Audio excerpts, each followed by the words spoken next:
আমাকে শিখাই দিছে তুমি বলবা যে আমি একদম সুস্থ, কারণ তুমি যখন আমার সাথে এখন থাকো, আমার বউ বলছি সবাইকে, তাহলে তুমি এখন বলবা যে আমি একদম সুস্থ। আমাকে ও শিখাই দিছে।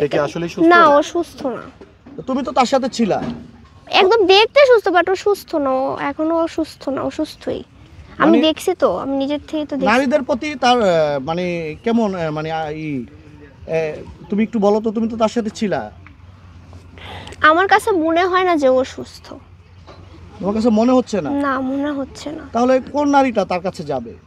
আমি জানি না, আমাদের মতো যেরকম বোকা যাদেরকে ও সবাইকেই ফাঁসায় নিয়ে যায়। ইভেন আমি যখন ওর বাসায় ছিলাম তখন ওর একটা ফ্রেন্ড ছিল নাম চয়ন, ওনার সাথে অনেক দিন ধরে পরিচয় ওর। তো ওই ফ্রেন্ড আমাকে বলে যে তুমি আসার আগে ও একটা মেয়েকে এখানে নিয়ে আসছিল বিয়ে করার জন্য। ওই মেয়ের বাবা মা এসে ধরে নিয়ে গেছে ওই মেয়েকে। তুমি এখানে শুনলাম তোমার মার কাছে চলে আসছো জুনিয়র সাকিবকে ছেড়ে, আসলে কতটুকু সত্য? এটা আমি নিজের ইচ্ছায় আসছি, আর হচ্ছে এটা একদম সত্য। কারণ হচ্ছে আমাকে এত টর্চার করছে, এক পর্যায়ে হচ্ছে আমি নিজেই বাধ্য হয়ে, ও একটু বাইরে গেছে, আমি দরজা লক করে তারপর হচ্ছে রিস্কায় উঠে গেছি। ওখান থেকে রিস্কায়ও আমাকে ধরে নিয়ে যে বাসায় নিয়ে যে অনেক টর্চার করছে। তারপরেও আমার আম্মুর কাছে আমাকে ও তুলে দিছে, ও বুঝাইছে যে ও নিজের ইচ্ছায় দিছে। মানে তোমাকে আগে টর্চার করছে? হ্যাঁ, অনেক টর্চার করছে নেশা খায়া। তারপরে তোমার আম্মুর কাছে ও এনে দিয়ে আমি পালায় চলে আসছিলাম আম্মুর কাছে, পরেও আমাকে ধরে বাসায় নিয়ে যে আরো গালিগালাজ করছে। তারপরে হচ্ছে আমার আম্মুর কাছে যখন শুনছে আম্মু পুলিশ নিয়ে যাচ্ছে, তখন ও আম্মুর কাছে আপোষই দিয়ে দিছে। আচ্ছা, তুমি তো প্রথমে বলেছিলে তুমি জুনিয়র সাকিবকে ভালোবেসে বিয়ে করেছো। এগুলা ও ব্ল্যাকমেল করছে আমাকে, তাই আমি বলতে বাধ্য হয়েছি। ব্ল্যাকমেল করছে? হ্যাঁ, আপনারা আমার গলায় একটা দাগ দেখছিলেন না, এটাও মেরেও আমাকে এগুলো বলাইছে। আরও সব সময় হাতে ছুরি কেচি এগুলো নিয়ে রাখতো বাসার মধ্যে। আচ্ছা আচ্ছা, তা জুনিয়র সাকিব কি ব্লেম দিয়েছিল তোমার আম্মু এবং শিখা খানের উপরে? এটা সম্পূর্ণ মিথ্যা, আমার আম্মু একদম এগুলোতে জড়িত না। সম্পূর্ণ মিথ্যা? হ্যাঁ।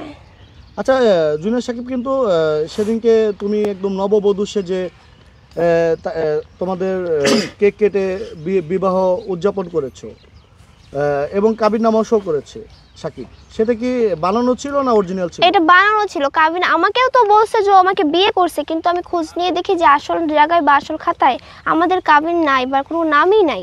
ও পুরোটাই ফেক।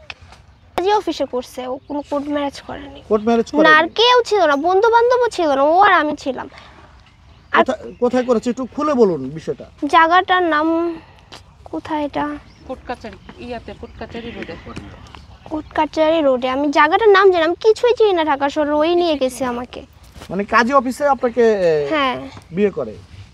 আচ্ছা, তো এই বিষয়টা বিয়ে করছে কি আমি আপনাকে বলি। ও হচ্ছে আমার হচ্ছে তখন 16 বছর ছিল, এখন হচ্ছে 17 বছর। ও আমাকে বিভিন্ন কাজী অফিসে নিয়ে ঘুরে, আমার বয়স দেখে কেউ ওর সাথে আমার বিয়ে দেয় না। একটা টাইমে হচ্ছে ও একটা কাজে সেট করে রাখছিল, মানে আমাকে শুধু ঘুরাইছে, এটা বুঝাইছে যে আমাদের মানে ওইখানে যেয়ে বিয়ে হবে। রাত তখন হচ্ছে 7টা না 8টা বাজে। ওইখানে ও ফিট করে রাখছে কাজীটাকে কথা বলে আগের থেকে। ওখানে নিয়ে শুধু আমার একটা ফেক কাবিন করছে, বাট আমাকে বুঝাইছে সে আমাকে বিয়ে করছে। আসলে আমাকে বিয়ে করে নাই, পরে আমি এটা জানতে পারছি। তাহলে বিয়েটা হয় নাই? ওটা না, আমাকে বলছে হ্যাঁ ও এটা করছে। কেন করছে আমি জানি না, আমার কি ক্ষতি করছে। আচ্ছা, এমনিতে জুনিয়র সাকিব আপনাকে যে বিয়ে করেছে বা কাগজ কলমে এটা কোনো প্রমাণ মানে প্রুফ নেই, কিন্তু সে তো বরাবর বলে আসছে আপনার 19 বছর বয়স। আপনি এইমাত্র বললেন আপনার বয়স 17 বছর।